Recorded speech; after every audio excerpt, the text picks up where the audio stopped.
অনেক সময় বলে পীরের কাছে যাবে কেন? পীর হলো ফার্সি শব্দ। আলেম কিয়ামতের ময়দানে 3 শ্রেণীর লোক সুপারিশ করবে। কয় শ্রেণীর লোক? কয় শ্রেণীর লোক সুপারিশ করবে? 3 শ্রেণীর লোক। প্রথম আম্বিয়া আলাইহিস সালাম।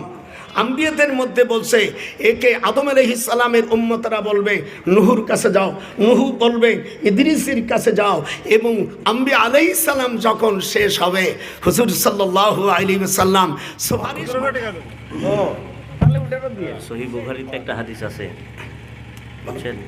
রাসূল সাল্লাল্লাহু আলাইহি সাল্লাম যখন সালাতে দাঁড়াতেন, এদিকে সালাতে দাঁড়াতেন তখন বলতেন ইসতাউ ওয়াতাদিলু সুফুফাকুম ওয়া তারাসু ওয়া হাজু বাইনাল মানাকিবি ওয়াল আকদাম আসাদুল খালাল।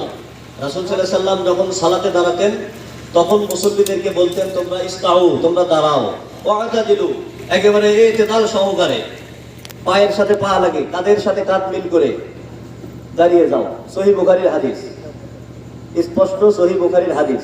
রাসূল সাল্লাল্লাহু আলাইহি সাল্লাম যখন সালাতে দাঁড়াতেন তখন সাহাবীদেরকে উদ্দেশ্য করে বলতেন যে তোমরা দাঁড়িয়ে যাও, পায়ের সাথে পা, কাঁধের সাথে কাঁধ মিল করে একেবারে পাঁচিলের মতো হয়ে দাঁড়িয়ে যাও। হাদিস আছে। আর উনি বললেন যে হাদিস নাই। জার গরম নাকি? হ্যাঁ, জার দিনে যাও, গরম দিনে যাই। বুখারীর হাদিস, এখানে জার গরম উল্লেখ নাই। যাই হোক, কথা হলো আরো অনেকগুলো বিষয় আছে, একদম আরো অনেকগুলো বিষয় আছে। বলেন।